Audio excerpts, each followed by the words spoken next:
نحمدہ ونصلی ونسلم علی رسولہ الکریم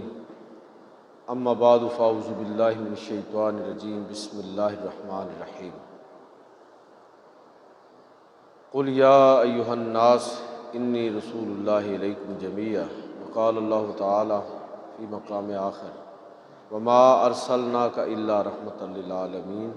صدق اللہ مولانا العظیم وصدق رسولہ النبی الکریم الامین ونحن علی ذالک من الشاہدین والشاکرین والحمد للہ رب العالمین۔ واجب الاحترام سامعین و حاضرین، اللہ کے فضل اور توفیق سے آج کے خطبہ جمعۃ المبارک میں ربیع الاول کی مناسبت سے سیرت نبوی صلی اللہ علیہ وسلم کے ایک پہلو پر چند باتیں آپ کی خدمت میں عرض کروں گا۔ ابھی جو میں نے آیت مقدسہ آپ کے سامنے تلاوت کی ہے، وما ارسلناک الا رحمۃ للعالمین، اللہ تعالیٰ فرماتا ہے کہ ہم نے آپ کو سب جہانوں کے لیے رحمت بنا کر بھیجا ہے، اور یہ بھی پیغمبر صلی اللہ علیہ وسلم سے کہا گیا کہ آپ کہہ دیجیے قل یا ایھا الناس انی رسول اللہ الیکم جمیعا، کہ آپ فرما دیجئے کہ اے لوگو مجھے تم سب کی طرف رسول بنا کے بھیجا گیا ہے۔ انی رسول اللہ الیکم جمیعا، سب کی طرف رسول بنا کے بھیجا گیا ہے۔ اسی تناظر میں، انہی آیات کے تناظر میں چند باتیں آپ سے شیئر کرنا چاہتا ہوں۔ وما ارسلناک الا رحمۃ للعالمین، حضور صلی اللہ علیہ وسلم کی رحمت للعالمینی، آپ کا رحمت ہونا، اس کا تذکرہ ہے سورت کے اندر، اس آیت مقدسہ کے اندر۔ لیکن آج کے خطبے میں اس موضوع سے ذرا صرف نظر کروں گا، پھر انشاءاللہ کبھی اس پر بات کریں گے کہ حضور کس طرح پوری انسانیت کے لیے رحمت ہے، جو آپ کو مانتے ہیں ان کے لیے بھی رحمت ہے، جو نہیں مانتے ان کے لیے بھی رحمت، بحر و بر، زمین و آسمان، کائنات کے ذرے ذرے کے لیے، تمام مخلوقات کے لیے اللہ کے پیغمبر صلی اللہ علیہ وسلم رحمت ہے۔ میں صرف آج آپ کا جو رحمت ہونا ہے وہ عالمین کے لیے ہے، اس پر چند باتیں عرض کروں گا، اور آپ کی جو نبوت و رسالت ہے اس کے افاقیت کی طرف آپ کی توجہ دلاؤں گا۔ وہ جو احمد ندیم قاسمی کی ایک نعت، اس کا ایک شعر ہے جو اوروں کا جو ماضی تھا ہزاروں کا صحیح، اب جو تا حشر کا فردہ ہے وہ ہے تنہا تیرا، کہ نبی صلی اللہ علیہ وسلم سے پہلے سارے پیغمبروں کا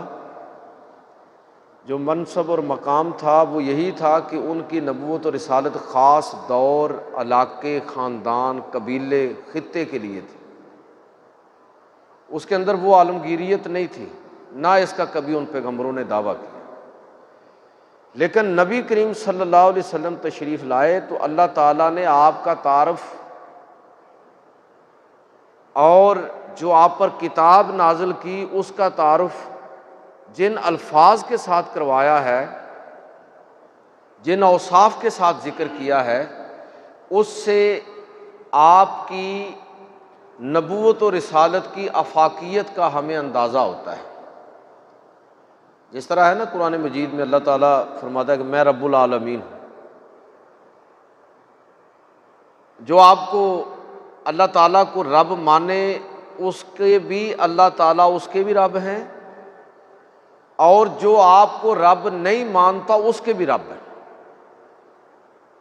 اور ہمیشہ کے لیے، ہمیشہ سے ہمیشہ کے لیے، بالکل اسی وزن پر اللہ تعالیٰ نے اپنے پیغمبر پر نازل ہونے والی کتاب کا تعارف کروایا کہ وہ کتاب ذکر للعالمین ہے، تمام جہانوں اور اس میں بسنے والی تمام انسانوں کے لیے وہ تذکیر ہے، یاد دہانی ہے اپنے خالق کی، مالک کی۔ قرآن صرف عربوں کو مخاطب بنا کے، مخاطب تو عرب ہی تھے، صحابہ کرام مخاطب تھے، لیکن صرف ان تک اس کا پیغام نہیں ہے، بلکہ قیامت تک آنے والے تمام انسانوں تک، تمام انسانوں کے لیے یہ کتاب اپنے اندر پیغام رکھتی ہے۔ نبی کریم صلی اللہ علیہ وسلم کی جو بعثت اور آپ کی جو نبوت اور رسالت ہے، تو وہ صرف عربوں کے لیے نہیں تھی، رحمت للعالمین ہیں آپ، سب جہانوں کے لیے۔ جو مانے اس کے لیے بھی آپ پیغمبر ہیں، رحمت ہیں، رسول ہیں، اور جو آپ کو نہ مانے اس کے لیے بھی آپ رحمت ہیں، پیغمبر ہیں اور رسول ہیں۔ اب میں جو بات آج عرض کرنا چاہتا ہوں وہ یہ ہے کہ اس پیغام کو اس گہرائی کے ساتھ سمجھنے کے بعد جو ہمارا صحیح معنوں میں رد عمل ہوگا وہ یہ ہوگا کہ ہم نبی کریم صلی اللہ علیہ وسلم کی نبوت و رسالت، ختم نبوت کو اور اس کی عالمگیریت اور افاقیت کو سمجھتے ہوئے دنیا کے سامنے اس کو پیش کریں گے۔ ورنہ اگر دین کا سطحی تصور لوگوں کے ذہن میں بیٹھنا شروع ہو گیا جس طرح کہ اب ہے، تو اس کا الٹیمیٹ نتیجہ یہ ہوگا کہ ہمیں نہ تو اس دین کا ویژن سمجھ آئے گی اور نہ اس دین پر کوئی فخر پیدا ہوگا۔ یہ تو پوری انسانیت اور دنیا کے لیے دین تھا، لیکن ہم نے اس کو سمیٹتے سمیٹتے اس طرح محدود کر دیا کہ اب یہ دنیا کے لیے بہرحال کوئی پیغام نظر ہی نہیں آتا۔ یہ نہیں کہ ہے نہیں ہے، لیکن عملاً مسلمانوں کا جو رد عمل ہے اس دین کے حوالے سے، اس نے اس پیغام کی وسعت کو بالکل سمیٹ کر رکھ دیا۔ جس طرح کہ ایک دور کے اندر یہ تاثر پیدا ہوا اسلام کی، دین کی غلط تعبیر اور تشریح کا، کہ ایران کے اندر ایک تحریک اٹھی جسے نقطوی تحریک کہتے ہیں، 8ویں 9ویں اور 10ویں صدی ہجری میں اس نے عروج پکڑا تھا۔ تو اس پوری تحریک کا لب لباب کیا تھا کہ حضور صرف عربوں کے نبی تھے اور آپ کی نبوت و رسالت جو ہے وہ 1000 سال کے لیے تھی۔ اس کے اثرات ہندوستان میں اس طرح آئے کہ اکبر نے ایک نیا دین ایجاد کیا کہ اب اسلام پرانا دین ہو گیا ہے، اب ایک نئے دین الہی کی ضرورت ہے، اور وہ دین الہی نئے اصولوں پر مبنی ہونا چاہیے اور نئے احوال و ظروف میں اس کو لوگوں کے سامنے پیش کرنا چاہیے۔ تو یہ دین کا ایسا تصور اس دور کے اندر گھٹتے گھٹتے گویا کہ لوگوں کی نظر میں اسلام اپنی افاقیت کھو بیٹھا، اسلام کی عالمگیریت بری طرح ڈیمیج ہوئی۔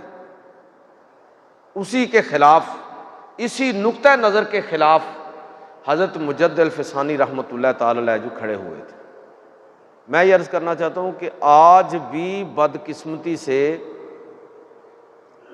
تمام ادیان کے مقابلے میں، اب ادیان تو دنیا میں ہے نہیں اس طرح، وہ تو سارے چلے گئے پس منظر میں، کلچر باقی ہے یا لوگوں کا مذہب کے ساتھ تھوڑا بہت جزوی سا تعلق ہے، عیسائیت کے ساتھ، یہودیت کے ساتھ ایک نسلی عصبیت کی بنیاد پر تعلق ہے، بطور مذہب وہ اتنا لوگوں کے اندر سٹرانگ نہیں رہا، نہ ہی ہندو مذہب اتنا لوگوں کے اندر مضبوط ہے، بس کلچر کے طور پر ہے، ایک روایت کے طور پر ہے، ایک ریتی کے طور پر ہے۔ تو اس وقت صحیح معنوں میں مذاہب میں اور ادیان میں تو صرف اسلام ہی کھڑا ہے، اور اس کے مقابلے میں دوسرا بڑا مذہب جو ہمارے گھروں کے اندر داخل ہو گیا ہے اور ہمارے بیڈ روموں تک جا پہنچا ہے، جس نے ہماری نئی نسل کو بری طرح متاثر کیا ہے، وہ مغربی تہذیب، مغربی تہذیبی غلبہ ہے، اور اس غلبے کے سامنے کوئی دین نہیں ٹھہر سکا، سارے دین شکست کھا گئے۔ اگر کھڑا ہے تو صرف اسلام ہے، لیکن بدقسمتی یہ ہے کہ اسلام وہ اپنی ذاتی طاقت کی بنیاد پر تو ہمیں رزسٹ کرتا ہوا نظر آتا ہے، لیکن مسلمان عملاً اس دین کو اس کے حقیقی پیغام اور اس کی افاقیت اور ختم نبوت کے تقاضے کے ساتھ جس طرح اس دین کو لے کر کھڑا ہونا چاہیے تھا وہ ہم نہیں کر سکے۔ تو لہٰذا میں یہ توجہ دلانا چاہتا ہوں کہ آج اگر ہم اس کو، دین کا مطلب کیا ہوتا ہے؟ وے آف لائف، نظام زندگی۔ ویسے ہم نے دین کا مطلب جو ہے نا وہ جینے مرنے کی کچھ رسمیں، ان کو ہم دین سمجھتے ہیں۔ ایسا دین کہ جو مرنے کے بعد جو ہے اس کا عمل شروع ہوتا ہے، کوئی جنت جہنم میں بھیجنا ہے، یا کوئی عذاب قبر سے بچانا ہے، یا کوئی جنت اور اس کی نعمتوں کے حوالے سے کوئی تصور دینا، بس یہی ہے۔ لیکن جس دین کی بات میں کر رہا ہوں، جس دین اسلام کی، وہ ہے کہ جو ہماری زندگی، بلکہ میں کہتا ہوں کہ فرد کے وجود سے پہلے دین اس کے وجود کو اعتبار بخشنے کے لیے حرکت کے اندر آ جاتا ہے۔ موضوع الگ ہے، یہ میں اسی موضوع پر رہوں گا کہ یہ دین، جس طرح اس دین کو اللہ تعالیٰ نے جو وعدہ کر رکھا ہے کہ هو الذی ارسل رسولہ بالہدی ودین الحق، کہ اللہ وہ ہے کہ جس نے اپنے نبی کو ہدایت اور دین حق کے ساتھ مبعوث کیا ہے، لِیُظْہِرَہُ عَلَى الدِّینِ کُلِّہ، تاکہ اس کو تمام ادیان یعنی تمام نظام ہائے زندگی پر غالب کر دے۔ یہ اللہ کا وعدہ ہے کہ یہ دین، یہ نظام زندگی اور اس دین کی بنیاد پر پروان چڑھنے والی تہذیب تمام تہذیبوں پر غالب ہوگی۔ تو اب تو غالب نہیں ہے۔ تو یہ شکست، میں عرض کیا کرتا ہوں کہ یہ شکست اسلام کی نہیں ہے، یہ شکست مسلمانوں کی ہے۔ بدقسمتی سے مسلمان دین کے اس ویژن کو ہی نہیں دریافت کر رہے، اس ویژن کی طرف جو عالمگیریت ہے، جو ختم نبوت کا تقاضا ہے، وہ ویژن ہی ہماری نظروں سے اوجھل ہو گیا ہے۔ یہ تو پوری انسانیت کا دین تھا۔ رب العالمین، کتاب ذکر للعالمین، پیغمبر رحمت للعالمین۔ تو یہ اس دین کے اندر جو افاقیت تھی، عالمگیریت تھی، پوری دنیا کے لیے جو میسج اور پیغام تھا، وہ مسلمان اس پیغام کو عملی طور پر پروموٹ کرنے میں ناکام ہو رہے ہیں۔ ہم دنیا کو نہیں بتا سکے، ورنہ یہ اہل مغرب کو اور مغربی تہذیب کو، میں تو اس کو پورا دین سمجھتا ہوں کہ مغربی تہذیب ایک پورا دین ہے آج کے دور میں، اس لیے کہ ان کے ہاں بعض ایسے سماجی تجربات کے بعد جو ایسے نظریات ان کے ہاں پروان چڑھے ہیں کہ وہ اس کو ایمان اور عقیدے کی سطح پر پوجتے اور مانتے ہیں۔ یعنی آپ نے کبھی غور کیا کہ یہ بنیادی انسانی حقوق میں ایک حق آزادی اظہار رائے، کہ ہر آدمی کو اپنی بات کہنے کا حق ہے۔ اب یہ ان کے ہاں اس طرح ایک عقیدے کے طور پر اس کو مانا جاتا ہے۔ وہ کہتے ہیں کہ اگر خدا نخواستہ کوئی شخص اپنی رائے کے اظہار کے لیے کسی بھی شخصیت کی توہین کر دے تو یہ اس کا بنیادی حق ہوگا۔ لہذا اگر کوئی حضرت عیسیٰ علیہ السلام کو گالیاں دے دے تو دے سکتا ہے، اگر کوئی تورات، زبور اور انجیل کی توہین کرنا چاہے تو کر سکتا ہے، اور اگر کوئی مسلمانوں کی کتاب قرآن کی توہین کرنا چاہے تو یہ اس کا بنیادی حق ہے۔ آپ نے کبھی غور کیا کہ اس کا فائدہ کیا ہے؟ یہ جو سال بہ سال یہ کام ہوتے رہتے ہیں کہ کبھی قرآن پر، کبھی سیرت پر حملہ، اور پھر اس پر مغرب کی خاموشی، اس پر ہمارا احتجاج اپنی جگہ پر۔ میں آپ کو جو عرض کرنا چاہتا ہوں وہ یہ ہے کہ ان کے ہاں سماجی سطح پر، تہذیبی سطح پر اس قدر کو لوگوں کا بنیادی حق سمجھا جاتا ہے کہ اس میں کوئی مداخلت نہیں کر سکتا۔ یہ غلط، صحیح میں اس کی ابھی بات نہیں کر رہا۔ تو بہت سارے ایسے ان کے افکار اور نظریات جو ان کے ہاں ایک عقیدے کی حیثیت رکھتے ہیں، تو پھر کیوں نہ ہم سمجھے کہ مغربی تہذیب ایک پورا دین ہے، یہ مغربی فکر و فلسفہ ایک پورا عقیدہ ہے، وہ اصل میں کھڑا ہے اسلام کے مقابلے میں، اور وہ داخل ہو رہا ہے ہمارے گھروں کے اندر، وہ ایڈریس کر رہا ہے ہماری نوجوان نسل کو، وہ چھا رہا ہے ہماری نئی پود کے ذہنوں پر۔ تو سمجھیں کہ ان سوالات کو، اس تہذیب کو، اس کے بنیادی عقائد اور نظریات کو آپ سمجھیں گے، اور اس کے مقابلے میں وہ تو چھا رہے ہیں۔ اور وہ اگر یہ بات کہتے ہیں کہ دا اینڈ آف ہسٹری، کہ تاریخ اپنا آخری موڑ مڑ چکی ہے، اس سے آگے انسان تہذیبی سطح پر کوئی ترقی نہیں کر سکتے، نہ اس سے کوئی بہتر حقوق دیے جا سکتے ہیں جو صدیوں کے تجربات کے بعد ہم نے انسانوں کو دے دیے۔ یہ دعویٰ ہے نا اہل مغرب کا۔ تو اس کے مقابلے میں ہم یہ دعویٰ کر رہے ہیں کہ ہمارے جو نبی آئے تھے وہ سب کے نبی تھے، وہ نبی آخر و زمان تھے، ان کی کتاب کا تعارف ذکر للعالمین کے ساتھ کروایا گیا ہے، آفاقی کتاب ہے، ان کا تعارف رحمت للعالمین کے ساتھ کروایا گیا ہے، سب کے لیے رحمت ہے، پوری انسانیت کے پیغمبر اور رسول ہیں۔ یا ایھا الناس انی رسول اللہ الیکم جمیعا۔ جب یہ دعویٰ ہم لے کر کھڑے ہیں تو پھر ہمیں یہ سوچنا چاہیے کہ کیا ہم مغربی تہذیبی غلبہ اور وہ دین مغرب کا نقطہ نظر جو دین کے روپ میں ہمارے گھروں میں داخل ہو رہا ہے تیزی کے ساتھ اور ہماری نئی نسل کو متاثر کر رہا ہے، اس کے مقابلے میں کیا ہم واقعتاً ہی اس دین کی افاقیت کو لوگوں کے سامنے پیش کر سکے ہیں، دنیا کے سامنے پیش کر سکے ہیں؟ یہ اصل خراج تحسین ہے میلاد النبی منانے کا، کہ سال بہ سال ہم اس پیغام کو ذرا زیادہ توجہ کے ساتھ ایک دفعہ پھر اپنا موضوع بنائیں کہ ہم اس دین کے علمبردار ہیں جو پوری انسانیت کا دین ہے، تمام انسان اس کے مخاطب ہیں، اور ختم نبوت کا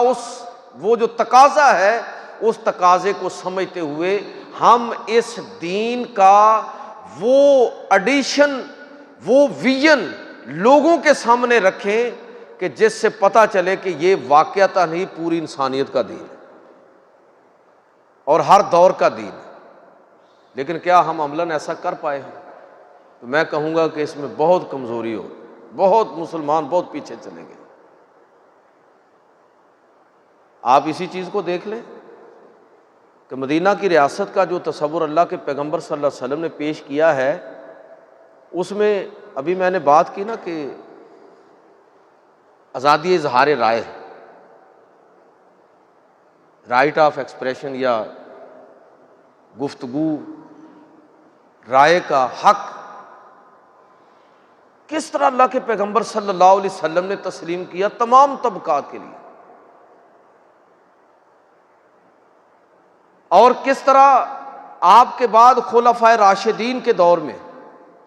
کس طرح اس حق کو تسلیم کیا گیا کہ ہر بندہ اپنی الگ رائے رکھ کے بھی ہمارے درمیان امن اور سکون کے ساتھ رہ سکتا ہے۔ اس کی رائے مختلف ہو سکتی ہے، لیکن کیا ہم نے اس چیز کو پروموٹ کیا کہ لوگوں کو عملاً یہ حق دینے کے لیے ہم تیار ہیں؟ بدقسمتی سے ہم لوگوں کی تربیت ہی ایسی نہیں کر سکے، ہم ایسا ماحول ہی نہیں بنا سکے کہ جس میں دوسرے انسان کے لیے کوئی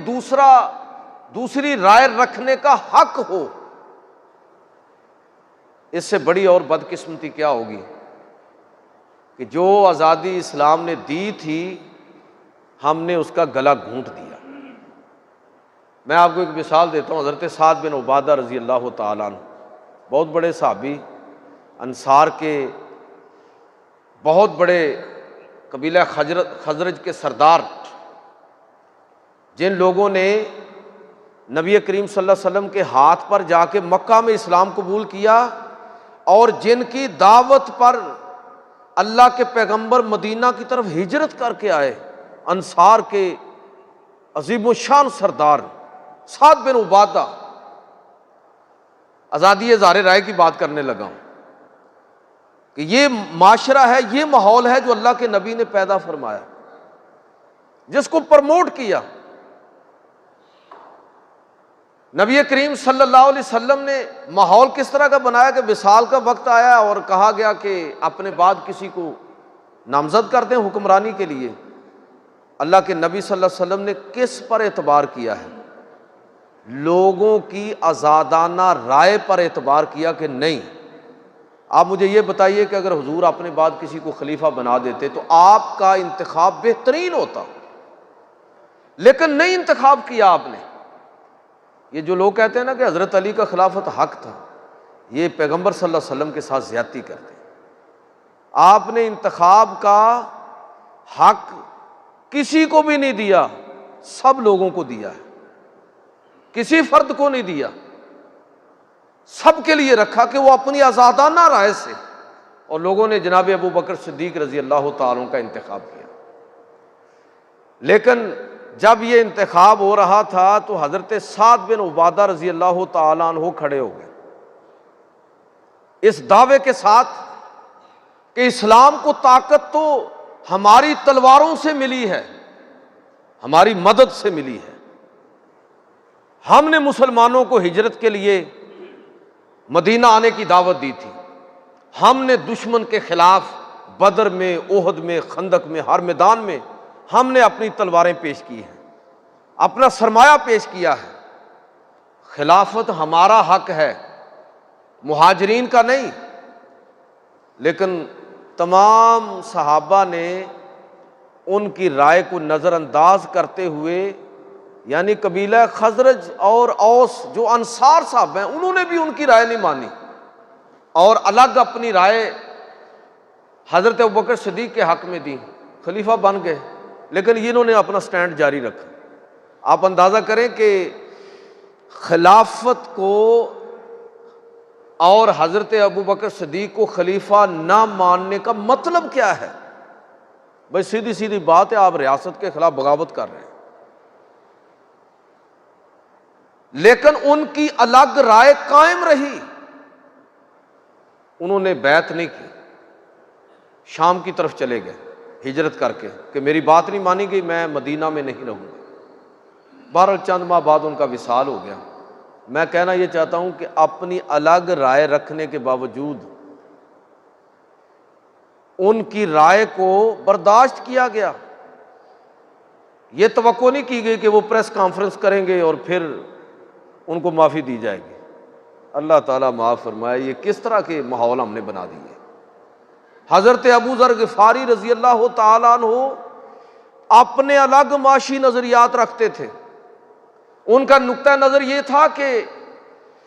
اپنی ضرورت سے زائد مال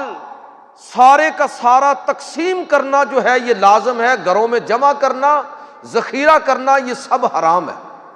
آج کی اصطلاح میں اگر میں یہ بات کروں تو حضرت ابو ذر غفاری رضی اللہ تعالیٰ عنہ جو اشتراکی ہمارے دوست ہیں نا، اشتراکیت پر یقین اور اعتماد رکھنے والے، وہ حضرت ابو ذر غفاری رضی اللہ تعالیٰ عنہ کی جو رائے ہے اس کو باقاعدہ کوٹ کرتے ہیں۔ سوشلزم کی جو اپروچ ہے، تو حضرت ابو ذر غفاری کی یہی رائے تھی، اور صرف رائے نہیں تھی، وہ اس رائے کی تبلیغ کرتے تھے، لوگوں کو مائل کرتے تھے اور حکومت اور ریاست پر خوفناک تنقید کرتے تھے۔ اس کے باوجود ان کی تنقید کو بھی برداشت کیا گیا، ان کی رائے کو بھی نظر انداز کیا گیا، اور ان کے نقطہ نظر سے اتفاق نہ کرنے کے باوجود بھی ان کو برداشت کیا گیا۔ میں کہنا یہ چاہتا ہوں کہ دنیا کے سامنے یہ تصور مدینہ کی ریاست کے اندر موجود ہے کہ لوگ اپنی، یہ تو میں نے ایک معاشی اور سیاسی نقطہ نظر کے حوالے سے مثال دی ہے، مذہب کے حوالے سے تو آپ بڑی مثالیں دے سکتے ہیں کہ صحابہ کرام کی رائے مختلف ہوتی تھی، کہ سفر اور حج اور دیگر جنگوں کے اندر بہت سارے مسائل میں صحابہ میں آپس میں اختلاف ہوتا تھا، لیکن اس کے باوجود اپنی رائے الگ رکھنے کے باوجود وہ وہاں موجود بھی تھے، ان کی رائے کو برداشت بھی کیا جاتا تھا، اور اس حوالے سے جو ان کی سوچ اور اپروچ ہے اس کو نہ ماننے کے باوجود بھی ان کو سوسائٹی کے اندر سروائیو کرنے کا پورا موقع تھا۔ ہم دنیا کو کیا پیغام دیں؟ ہم دنیا کو یہ پیغام دینا چاہتے ہیں کہ ہمارے پیغمبر سب کے قیامت تک کے لیے پیغمبر ہیں، پوری انسانیت کے لیے پیغمبر ہیں، اور اس معاشرے کے اندر قرآن اور اسلام کی بنیاد پر بننے والی حکومت کے، معاشرے کے اور معاشی اور سیاسی نظام کے اندر سب کو پورا حق حاصل ہے۔ وہ تو کہہ رہے ہیں کہ ہم نے حق دے دیا لوگوں کو کہ وہ اپنی رائے جو رکھنا چاہتے ہیں، کوئی گالیاں نکالنا چاہتا ہے نا، بلکہ یہ یو کے میں ہے ہائیڈ پارک جو بنا ہوا ہے، انہوں نے ایک جگہ متعین کیا کہ وہاں آپ جتنی باغیانہ تقریریں کرنا چاہتے ہیں وہ بھی آپ کر سکتے ہیں، اپنی بڑاس نکال سکتے ہیں، ویسے بھی اختلاف کر سکتے ہیں آپ۔ میرا کہنے کا مطلب یہ ہے کہ اگر دنیا یہ کہے کہ یار ادھر ہمارے ہاں تم آؤ اور اپنی آزادانہ رائے رکھ سکتے ہو، ہم سے اختلاف کر سکتے ہو، تب بھی ہمارے درمیان معزز بن کر رہ سکتے ہو، تمام حقوق کے مالک بن کر رہ سکتے ہو، یہ دنیا کو ایک تہذیب، ایک معاشرہ یہ پیغام دے رہا ہو، اور دوسری طرف ہم اس دعوے کے ساتھ کھڑے ہوں کہ اسلام عالمگیر دین ہے، تمام انسانوں کا دین ہے، تو لوگوں کو اب اختیار دیا جا رہا ہے کہ آپ اس معاشرے کا حصہ بننا چاہتے ہیں جس میں برداشت اس درجے کی ہے، یا اس معاشرے کا حصہ بننا چاہتے ہیں جس میں فقہی اختلافات بھی برداشت کرنے کی طاقت نہیں ہے، لوگوں نے اپنی الگ الگ مسجدیں بنا لی ہیں۔ بھائی یہ دیوبندی بریلوی اہل حدیث یہ سارے اہل سنت ہی ہیں، اور سارے اہل حدیث ہی ہیں، بنیادی عقیدہ سب کا ایک ہے، فقہی اختلافات ہیں نا۔ تو آپ اندازہ کریں کہ جو قوم جس کی حالت یہ ہو کہ وہ فقہی اختلافات یعنی دین کے فہم کے حوالے سے آپ کی اپروچ مجھ سے مختلف ہو سکتی ہے، بنیادی عقیدہ ہم سب کا ایک ہے، وہ لوگوں کو بتا رہے ہیں کہ بھائی آپ عقیدہ جو چاہے رکھ لیں، آپ رائے جو چاہے رکھنا رکھ لیں، آپ تب بھی ہمارے درمیان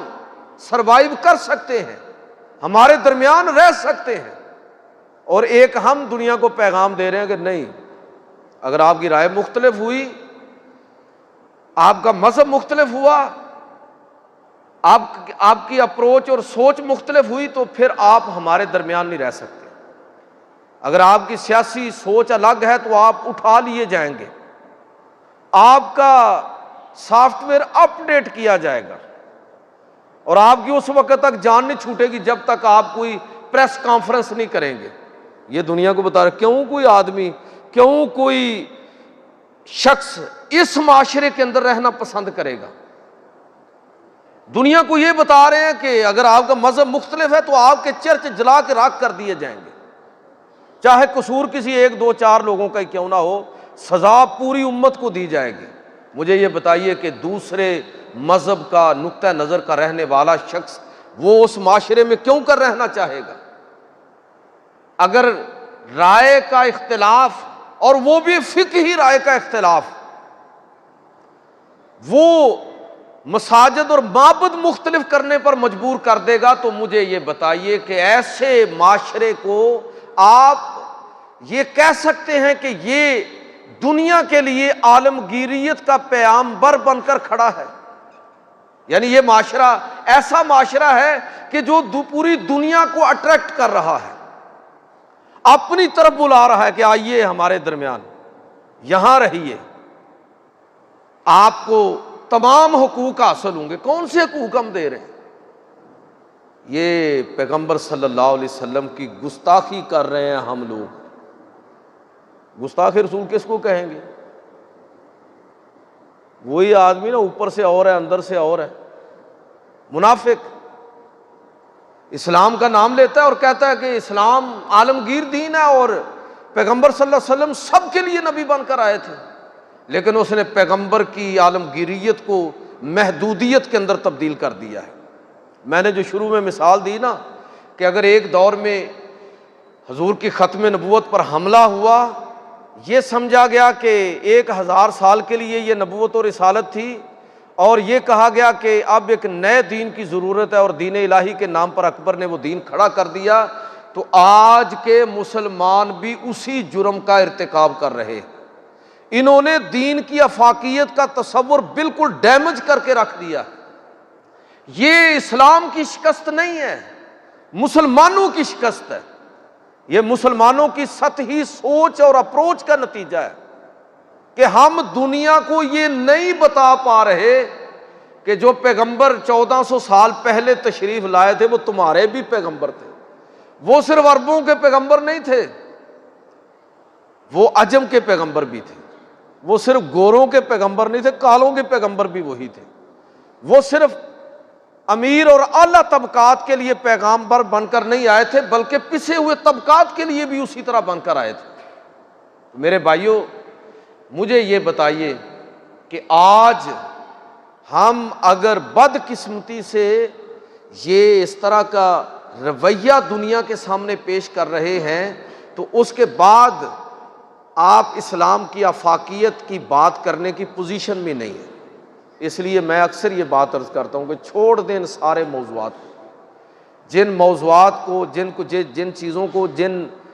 عنوانات کو لوگوں نے کل دین سمجھ لیا ہے۔ بھائی کل دین کیا ہے ہماری نظر میں؟ مرنا کیسے ہے، جینا کیسے ہے،